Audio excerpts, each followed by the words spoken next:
Two brothers, two rival empires, one town forever divided. Adidas and Puma are two of the most iconic sports brands in the world, and they both came from the same tiny town in Germany because they were founded by brothers who became bitter enemies. This is a story of betrayal, sabotage, Nazis, and a sibling rivalry that lasted a lifetime. Chapter 1. The Laundry Boys.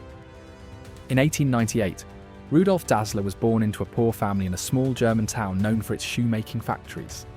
2 years later, his brother Adolf was born.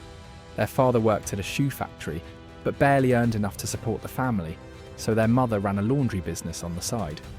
Rudy and Adi delivered clean clothes all around town, earning them the nickname the Laundry Boys. Both brothers were later drafted to fight in World War I. When they returned home, their mother's laundry business had lost every customer. The war had destroyed Germany's economy. It was Adi who came up with a plan. He had always loved athletics and wanted to make specialised running shoes with spikes, something athletes had never had before.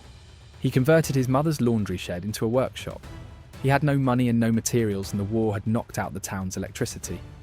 So he scoured old battlefields, collecting leather strips from helmets and string from broken parachutes. For power, he attached a leather trimmer to a bicycle wheel and had a friend pedal to keep it running. Chapter 2. The Nazi Olympics sales grew quickly. Rudy gave away free pairs to football clubs, knowing quality would do the selling. They expanded into a proper factory, making higher quality shoes and football boots. Then Hitler rose to power. The Nazis heavily promoted sport and physical fitness to foster national pride and prepare Germany for war. Demand for sports shoes exploded, and the Dassler brothers were there to profit. Both Adi and Rudy officially joined the Nazi Party. Rudy was vocal about his support. Adi was heavily involved in the Hitler Youth. Their biggest opportunity came in 1936 when Germany hosted the Olympic Games, the first ever to be televised. Adi wanted one athlete to wear his shoes above all others: Jesse Owens, an African American and the most popular athlete in the world. Sponsoring Owens was risky. Hitler saw the Olympics as proof of Aryan racial superiority, and a black athlete winning would humiliate him entirely. Chapter 3. The Betrayal. As the business grew, so did tensions between the brothers. Rudy believed it would be nothing without his sales. Adi believed it would be nothing without his products. When World War II broke out and the factory switched to making boots and weapons for Nazi soldiers, Rudy grew paranoid that Adi was pushing him out. They were also living in the same house with their wives and children, constantly together, constantly arguing. One night during Allied bombing raids, Adi and his wife went to the basement for shelter. When he saw Rudy already there, he said the bastards are back again. Adi insisted he meant the Allied bombers. Rudy was convinced Adi was talking about him and his wife. After that night, they could barely stand each other. When Rudy was sent to fight at the front, he wrote letters accusing Adi of trying to seize the company. Adi refused his demands. Rudy reported Adi to Nazi authorities, claiming he was hoarding leather meant for the war effort. Adi was briefly arrested and interrogated. After the war, during denazification hearings, Rudy was imprisoned for his heavy Nazi involvement. He waited for Adi to help secure his release. Adi did nothing. When the Americans revealed Rudy's arrest had come from a tip off, Rudy was certain Adi had reported him. When Adi faced his own trial, Rudy testified against him. Chapter 4. The Town of Bent Necks. Adi combined his nickname Adi with the first half of his surname Dassler to create Adidas. Rudy initially named his company Ruder before changing it to Puma. The split divided more than a company. Their hometown was cut in half by a river. Adidas set up on one side, Puma on the other. Employees chose sides. Children of Adidas workers went to different schools than children of Puma workers. Dating someone from the other side was frowned upon. Rival gangs formed based on which shoes people wore. Wearing Puma on the Adidas side of town was practically a crime.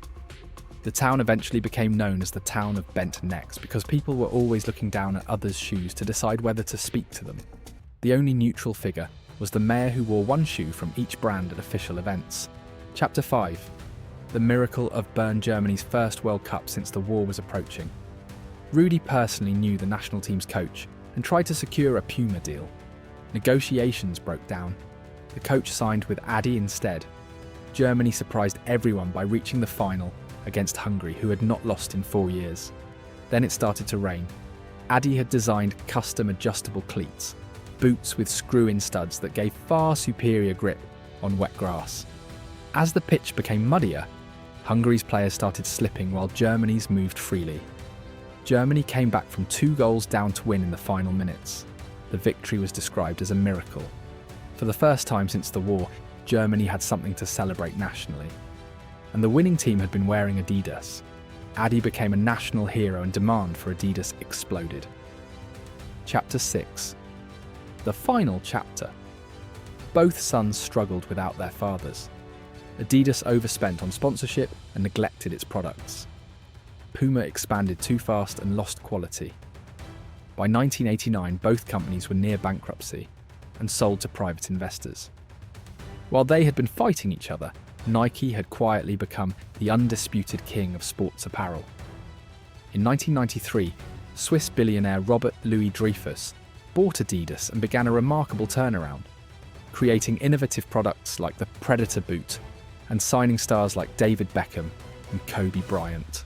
Later partnerships with Kanye West on the Yeezy line created a billion-dollar brand by itself.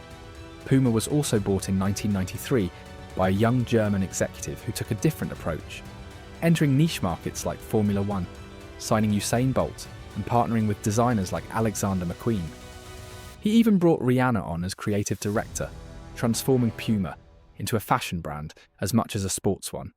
Puma reclaimed billion-dollar status and became the world's 3rd largest sports apparel company. In 2009, Adidas and Puma finally ended the Dassler feud by hosting a friendly football match in the brothers' hometown, with employees from both companies playing together on mixed teams. But the town itself remains divided to this day. Adidas on one side of the river, Puma on the other. You cannot help wondering, if the brothers had never fallen out, maybe they would have built the #1 sports brand in the world. Instead, Nike did.